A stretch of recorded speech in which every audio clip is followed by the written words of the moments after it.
¡Caramba! Este podcast está diseñado para entretener e informar. No fue creado para impartir consejo terapéutico o psicológico de ningún tipo. Siempre consulte con su profesional de la salud mental ante cualquier duda sobre estos temas.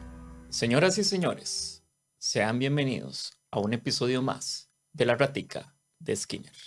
Yo soy Susurro y el día de hoy traemos un episodio súper emocionante, pero yo nunca estoy solo.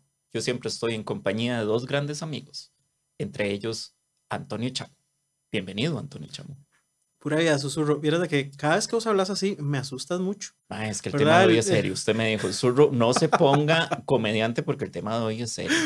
¿Verdad? Bueno, muy buenas amigos y amigas. Qué bueno tenerlos nuevamente aquí en el podcast de divulgación científica, La Ratica de Skinner. Hoy vamos a tocar un tema muy interesante, pero antes vamos a darle la bienvenida a nuestro querido y amado Fede Lang en Controles. ¿Cómo vas, Chamu? ¿Todo bien? Fede, ¿en qué andas vos? Yo, esta semana, estoy trabajando en una fotocopiadora. Ah, muy bien. Okay. Muy bien, muy bien. Yo creo que es lo más normal que has hecho. Sí, eso es como lo más... Sí, eso de clonarse no funciona así, me enteré. Ok, pero tal vez algún día clone gente ahí en la fotocopiadora, ¿verdad? Chamu, estamos aquí en Caramba, que lo pueden visitar en caramba.cr. Los grandes estudios nos tratan súper bien. Mira el cafecito que me hicieron hoy. Un cafecito diferente, con mucho cariño, pero necesito esta tacita porque el tema de hoy es fuerte. Sí, hoy vamos a hablar de un clásico de la psicología, uno de los estudios más interesantes, controversiales, problemáticos, lleno de aristas éticas, que es el caso del pequeño Albert. Es un caso que quienes estudiamos psicología lo vemos en la carrera porque de verdad se presta mucho para la discusión y hoy vamos a tratar de generar esa discusión y puntos relevantes que tal vez muchas veces no se mencionan sobre el caso. Sí, hemos resaltado varias veces que la psicología es una ciencia que es relativamente joven. Tiene alrededor de 150 años propiamente como ciencia. Una ciencia que ha cometido muchísimos errores y que ha tropezado mientras aprende sobre los misterios del comportamiento y la mente. Aquí hemos hablado en este podcast sobre experimentos que se han salido de control y que aprendimos de ellos cosas que no deben ser así, que no debemos repetir y que ha nacido también gracias a eso mucha legislación o reglas éticas a la hora de hacer experimentos. Hoy vamos a hablar de esos experimentos clásicos, de esos experimentos que todo estudiante de psicología debe conocer en los cursos de historia o bien en la introducción al conductismo. Chicos, yo sé que yo tengo que estar poniendo atención, pero ¿me pueden recordar qué era el conductismo? Bueno, claro, Fede, vamos a dar una explicación rápida del término, pero esperamos que en un podcast futuro podamos ahondarnos en el término, ¿verdad? El conductismo es en psicología el análisis de los comportamientos humanos a partir de los estímulos que nos rodean y sean dados tanto por el ambiente, la biología, lo social y las respuestas que nosotros como seres humanos tenemos a estos estímulos. También es el nombre que reciben las escuelas de la psicología que estudia de forma experimental la conducta observable y tiene como objetivo teórico la predicción y el control de la conducta. Nosotros en el podcast tratamos de hablar de psicología apoyada en la evidencia científica o en las investigaciones académicas a un tema determinado, sin inclinarnos necesariamente a ninguna escuela. Entonces, ¿por qué es que siempre un caso trata sobre los niños? ¿Por qué siempre niños? ¿Por qué ponen a los niños en estas situaciones tan escabrosas? En realidad ha sido pura coincidencia y yo creo que históricamente se han involucrado niños, lastimosamente, según hemos visto en muchos casos, ¿verdad, Cham? Coincidencias históricas porque no existía ética, ¿verdad? En muchos casos. Sí, bueno, Fede, realmente tienes un punto, ¿verdad? Muchos de esos experimentos llegan a nosotros porque fueron publicados como algo importante en su momento histórico, pero cuando son revisados comprendemos que tenían graves o problemas fuertes éticos, ¿verdad? Y que a raíz de estos experimentos se crean leyes para evitar de que vuelvan a ocurrir. Bueno, y algunos también fueron escondidos, ¿verdad? Como el caso del monstruo de podcasts pasados, ¿verdad? Ciertísimo. Sí, muy cierto, ¿verdad? Bueno, vamos a ver, en la ciencia, por desgracia, no todo es hermoso, es una realidad de la cual no podemos ignorar, ¿verdad? Pero que tenemos que estar atentos para que no se repita. ¿verdad? Por eso es importante mostrar estos experimentos para que no se repitan nuevamente, porque la historia que se olvida se vuelve a repetir. Chamo, hoy vamos a hablar del pequeño Albert, como decíamos al inicio, pero hablar de Albert involucra un poco hablar también de uno de los padres de la escuela psicológica, como fue James B. Watson. Sí, James B. Watson fue, por decirlo así, el padre de la escuela psicológica del conductismo, ¿verdad? Conductismo. Como ahorita nosotros hablamos. James B. Watson es una de las figuras más importantes de la psicología. Él es una de las personas más importantes de esta escuela conductista gracias a un artículo manifiesto llamado La psicología tal y como lo ve el conductismo, publicado en 1913 y que le puso como el creador de la escuela conductista en la psicología. Esta escuela se podría decir que se oponía a la escuela psicoanalítica de Freud. Sí, no se llevaban. No se llevaban. De hecho, ahí eso es todo un chisme. Sí, no de se verdad, llevaban, donde habían ¿verdad? pleitos. Real Madrid, Barcelona, Saprissa, la Liga. Sí, así, ¿verdad? Incluso muchas de las críticas nos continúan. Muchas de las críticas nos continúan hasta el día de hoy, ¿verdad? Donde Watson criticaba fuertemente al psicoanálisis, donde lo tachaba de que no era científico o Totalmente. No. Digamos, ese debate, tal vez en otro podcast podemos tenerlo, ¿verdad? Pero sí, no se llevaban, por decirlo así. Watson, lo que sucede, Chamo, es que se enfoca sobre esa conducta observable, tanto humana como animal, que esto es bastante importante, y considera la conducta observable como algo medible. Y medible, ajá. Él empieza a medir, a ver, una de las diferencias, no vamos a ahondar, pero por ejemplo, él decía, bueno, Freud, ¿y vos cómo medís la conciencia? Claro. ¿Verdad? Yo puedo medir la conducta. Y recordemos que uno de los factores del método científico es que las cosas deben cuantificarse. Claro, de hecho, Watson decía, ¿verdad?, que el objeto de estudio de la psicología debía ser esto, la conducta, y como tal, podemos medirla, podemos hacer experimentos con la conducta y podemos generar procesos científicos para cuantificarla y también describirla, ¿verdad? Si bien ya lo dijimos, si no queremos controversia, ¿verdad? Estamos nada más explicando lo que decía Watson, ¿verdad? Sí, no Watson, estamos tomando parte de ningún lado ni del otro, sí, ¿verdad? Hay que dejar claro también que Watson no obviaba la vida interna de las personas, por decirlo así, qué ocurre en la mente y todo eso, él no lo obviaba, pero digamos, él no lo veía como algo que se pudiera medir y por lo tanto no era capaz de crear procesos científicos que ayudaran a ver qué era la psicología como él la veía, ¿verdad? Él se enfocaba en la conducta porque decía que era la única forma en que podíamos comprender las acciones humanas y extrapolar el método propio de las ciencias naturales, es decir, el método científico a la psicología. Ciertamente, a pesar de muchas críticas, es gracias a Watson que el método científico pudo acomodarse a la psicología moderna. Y antes de eso, pues, todo le faltaba un poquito de rigurosidad científica. Incluso actualmente hay ciertas cosas que... Sí, ciertas cosas como que no, ¿verdad? Sí, pero bueno, ese es tema de otro podcast. Podemos decir en síntesis que gracias a Watson y la cuestión medible de la conducta es que la psicología se empieza a ver como ciencia. En síntesis. El experimento del pequeño Albert fue realizado en la Universidad Johns Hopkins por Watson y una estudiante recién graduada, Rosalind Reiner.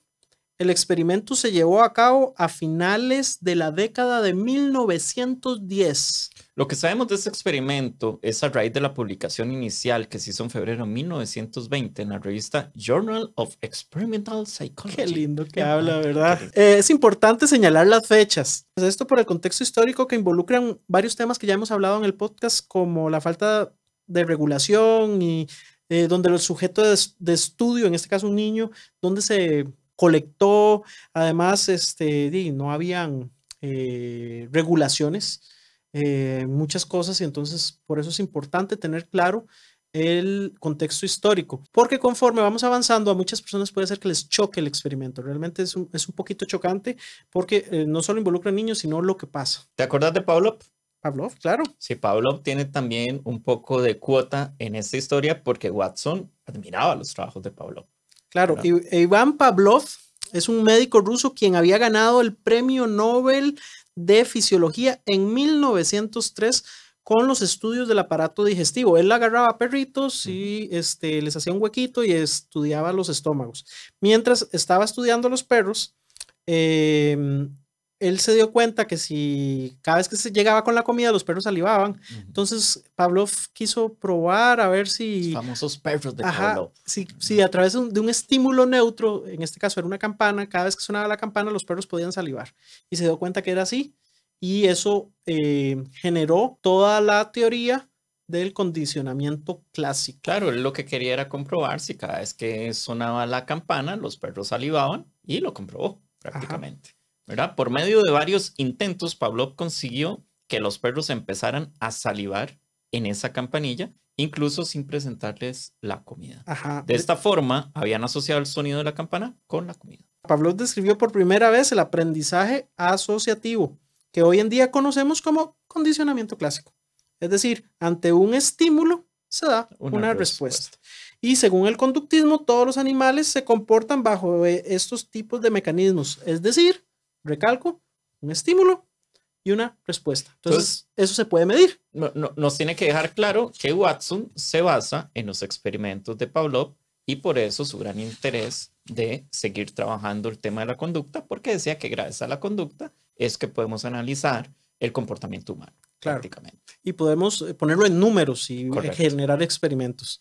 Watson creía que la experiencia de las personas moldeaban y creaban sus conductas, y que no era que nacíamos con ella. O sea, él creía que la mente era una tabla en blanco, una pizarra en blanco, y que conforme las personas iban avanzando en la vida, iban escribiendo en esta pizarra, iban generando experiencias, y esas experiencias conductas. Shamu, y aquí es donde viene la génesis o la idea que da pie a este experimento. Watson quería comprobar esto usando a un bebé de pocos meses para crearle una respuesta fóbica a un estímulo. Pero ¿por qué un bebé? O sea, niños, bebés, ¿por qué? Porque Watson quería un sujeto con ciertas características, que tuviera la menor cantidad de contacto con el mundo, que tuviera poca influencia del medio. Sí, lo que estábamos hablando de la tabla rasa, que se llama, esa es otra teoría, que en otro podcast podríamos hablarlo, de la teoría de la tabla rasa y la teoría de la genética del aprendizaje, por decirlo así.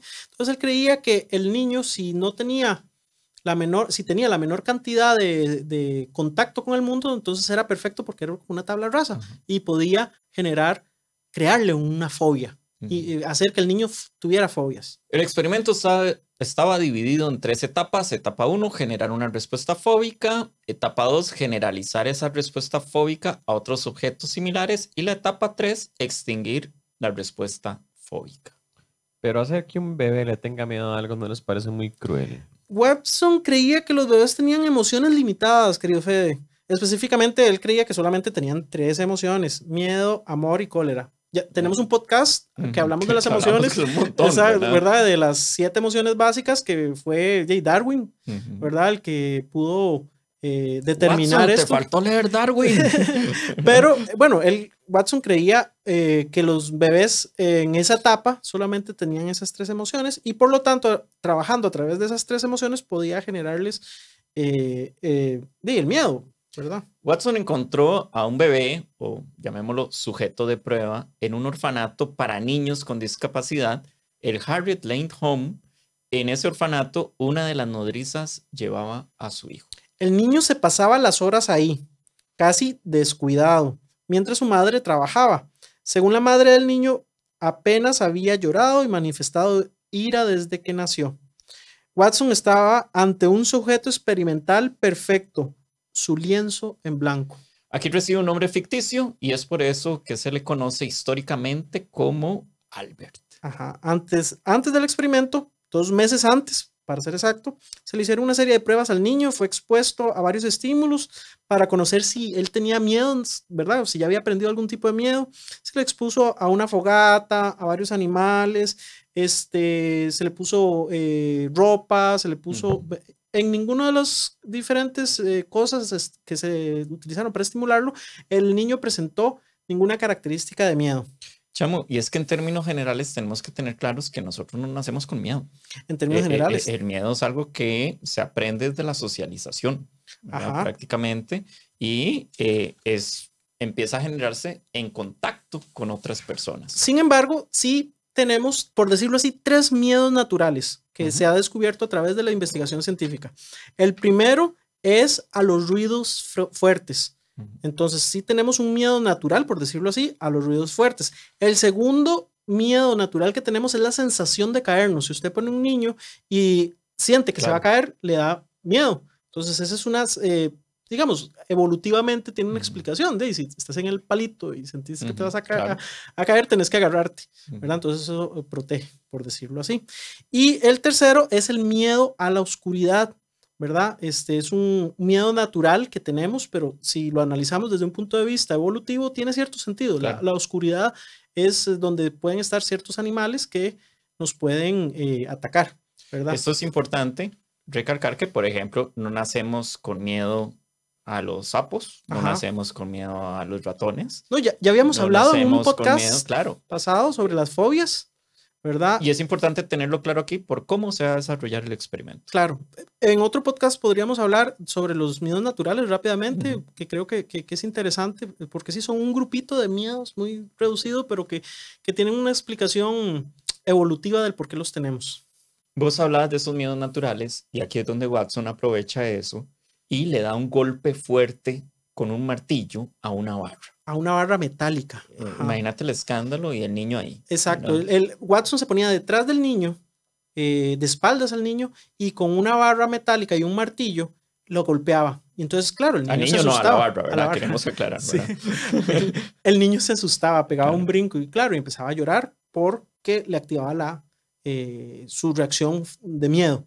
Esto podía inducir una respuesta de miedo en los bebés ante ese ruido brusco. Sí, el primer estímulo que Watson y Reiner querían condicionar era el miedo a una rata blanca de laboratorio. Siempre eran ratas, ¿verdad? Yo creo que época, era como lo más fácil de conseguir, seguro. Siempre son ratas.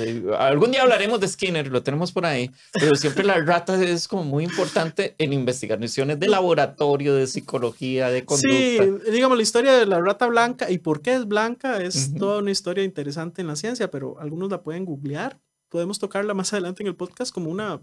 Bueno, digamos que Watson y Reiner fueron súper originales y dijeron, hey, incluyámosle un miedo a ratas blancas. ¿Qué pasó ahí? Al presentarla a Albert, el bebé sintió curiosidad e incluso la quiso tocar a la rata.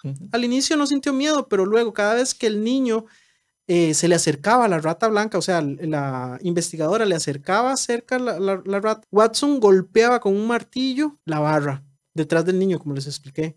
Y haciendo hasta que el niño lloraba. Claro, entonces imagínate el golpe y el miedo. Y esto continuó hasta que lograron el primer condicionamiento. Es decir, haciendo que el niño empezara a asociar miedo cada vez que veía a la rata. En serio, o sea, ese experimento en serio existió. Esto es horrible, madre. Pobre niño, todo traumado. Sí, a ver, el contexto histórico. Es un contexto donde se hacían los primeros experimentos, donde faltaban muchas cosas por averiguar, donde faltaba legislación, ética, llamémoslo también, faltaba moral. Podemos hablar de falta de consentimiento de la madre, sí. ¿Verdad? Además que Watson tiene una visión muy particular de utilizar niños como sujetos de estudio. Sí, parecido a Skinner, pero sí, eso es otro tema. Sí, luego de que lograron implantarle el estímulo fóbico a Albert, Watson decide esperar una semana, pues no quería perturbar al niño, entonces decide esperar una semana. ¡Qué pura vida! Dijo. Es compa, dijo Albert. ¡Qué dicha! ¿En serio dijo eso? Sí, y la cosa se pone peor, querido Fede. Al cabo de la semana, volvieron a repetir las sesiones con la rata y el golpe metálico.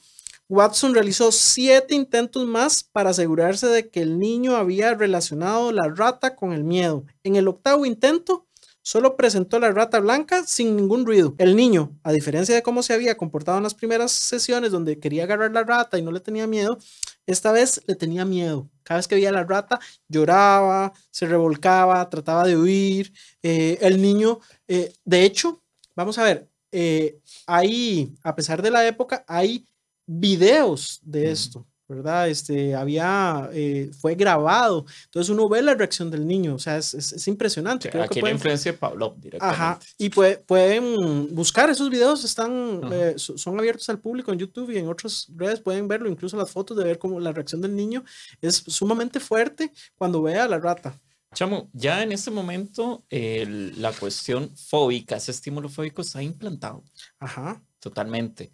Con solo ver la rata ya había miedo y en esta primera parte, era solo la primera parte. Ajá. Eso es importante recalcarlo. Pues, recordemos que eran 3. Ajá. En esta primera parte era introducir la fobia, por decirlo así, generar fóbico. fobia. Ajá. Albert apenas tenía 11 meses. Ajá. 11 meses.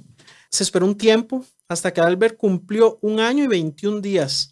Bueno, semanitas. Vamos bien, vamos mejorando. En este tiempo, el estímulo fóbico aún continuaba en el bebé Albert. Watson quería comprobar si podía transferir el miedo a la rata blanca a otros estímulos con características similares. Es decir, que tuvieran pelo o que fueran blancos o que fueran animales, etcétera, etcétera. A ver si el niño reaccionaba a esto. Ellos, para desarrollar esta parte del experimento, porque no les bastó con la rata blanca, buscaron varios animales y objetos peludos muy parecidos, como por ejemplo un conejo, un perro y también un abrigo de piel. Sí, también usaron algodón, utilizaron ciertas ropas, etcétera, etcétera. Cuando se lo presentaron a Albert, el niño empezó a llorar sin necesidad de hacer sonar absolutamente nada. El niño no solo temía a la rata blanca, también a cosas que se le parecían y el miedo estaba transferido a otros elementos. Sí, a otros elementos similares a la rata. Peluditos, a estos, llamémoslo así. Es decir, ocurre un fenómeno que se llama generalización, donde la persona empieza a generalizar un estímulo fóbico con otras cosas relativamente parecidas, en este caso, de que fueran peluditas, por decirlo así. Entonces el niño, cada vez que veía algo peludo, sea un abrigo, sea un juguete, sea otro animal, el niño empezaba a pegar gritos de miedo, de horror. Fede, pero es que después dijeron, ya bastan de animales, se nos sacaron los animales. Entonces dijeron, trajemos un objeto nuevo y llevaron una barba de Santa Claus. Sí, llevaron una máscara de Santa Claus, que la máscara tenía una barba blanca de algodón, sí, para ver... Metámosle fobia a la Navidad. Para ver cómo reaccionaba el niño ante una máscara con ciertas características, porque vamos a ver, no era completamente peludo, no era un animal, sino era otra cosa, era una máscara con elementos parecidos. ¿Qué fue lo que pasó? El niño empezó a reaccionar de forma fóbica, a pegar gritos, a llorar, a revolcarse cuando le acercaban la máscara. El niño incluso dice la literatura que intentó golpear la máscara, ¿verdad? Para alejarla de él. Chamo, y a pesar de que era una máscara bonita, una máscara alegre, ¿verdad? Eso es importante. Ya había una relación que no estaba relacionando ni las emociones de lo que está viendo, sino nada más el objeto peludito como tal, ¿verdad? La barba como tal. Maestro, o sea, ¿cuándo va a terminar la tortura para este pobre niño? Ya casi llegamos al final. Creo que van a recorrer un poquito más de animales. Ya casi, como en 2 días. Ya casi. La última fase. Chamo, hablemos de la última vamos fase. A ver, Fede, ya casi vamos a terminar, pero hay que ser sinceros con vos y con la audiencia de que el final no es un final feliz. Eso, ¿verdad? Es muy importante recalcar. Ya que la última fase del experimento iba a ser la de tratar de quitarle los miedos creados al niño, ¿verdad? Chamo, y antes de que pasemos... Esta era la parte más importante del experimento. Antes de que pasemos a esa parte, es importante decir que tal vez históricamente por esto es que se recuerda este experimento. Claro. No por todo de, lo fóbico, logró incluir, sino por lo que viene. Entonces, sí, adelante. Esta parte, como veníamos señalando, que era quitarle las fobias a la generalización que tenía con las cuestiones peluditas y blancas, era la más importante, dada que en teoría iba a suponer deshacer el daño que se le había hecho al niño. El problema fue que esta fase nunca llegó. Que nunca llegó. O sea, dejaron a Albert con todos esos daños psicológicos. La respuesta es simple, lamentable y dolorosa. O sea, sí. Sí. Sí. Vamos a ver, según los relatos del mismo Watson y Reiner, esto viene de los textos, cuando intentaron comenzar con la última fase, el pequeño Albert había sido adoptado, entre comillas, por una nueva familia y la familia se había trasladado a otra ciudad.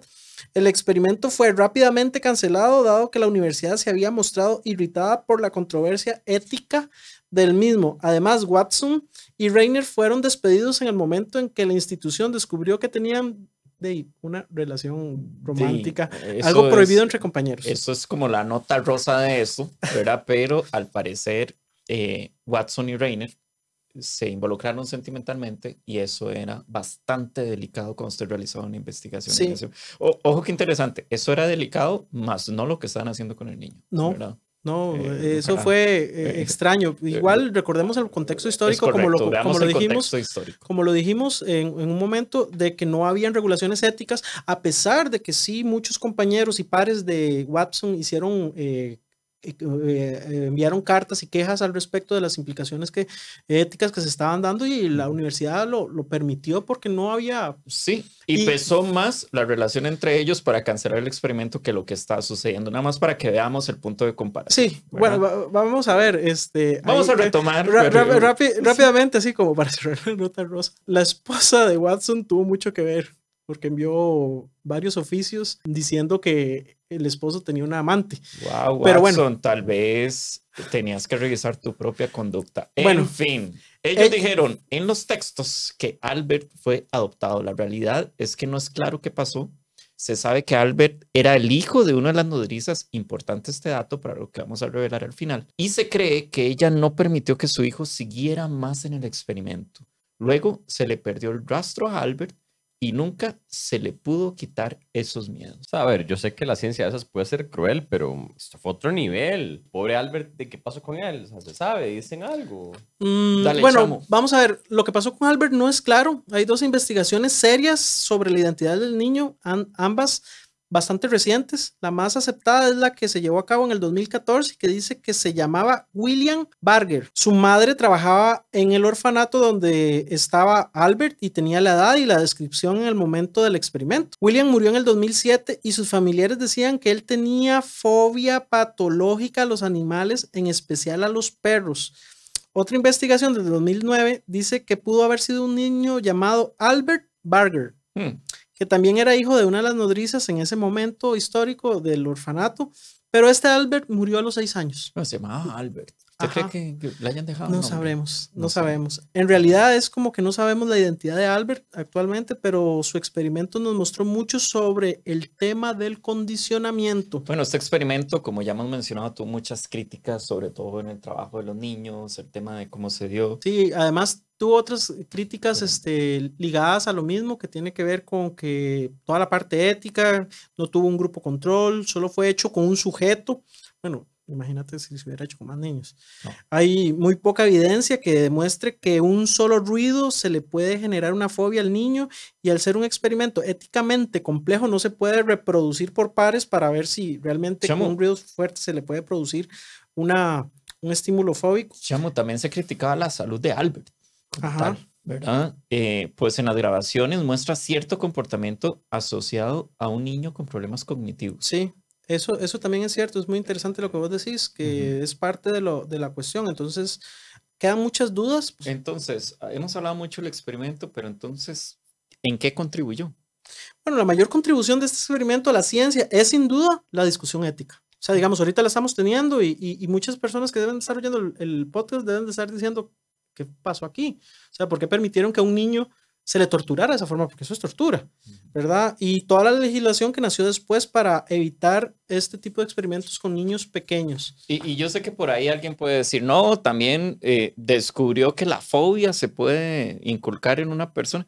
Sí, pero es que esto, ya al conocer toda la historia, creo que no pesa tanto. No, igual, vamos a ver, como mencionamos hace un momento, hay muy poca evidencia a través de un ruido fuerte al niño se le genere un estímulo fóbico. Sí, se puede hacer, pero en el tiempo, digamos, la cantidad de tiempo que ellos utilizaron es relativamente corta. Entonces, quedan las dudas. Y quedan las dudas porque al ser un experimento, como ya mencionamos, no se puede repetir. Y como no lo podemos repetir, no podemos saber si esos resultados que escribió Watson en su momento histórico se pueden replicar. Entonces, solamente queda como en, esperemos que sea así y ya. ¿Qué te pareció, Fede? ¿Te sentí muy impactado el día de hoy? Digamos que al ver esto me hace pensar qué va a pasar con los niños en este mundo.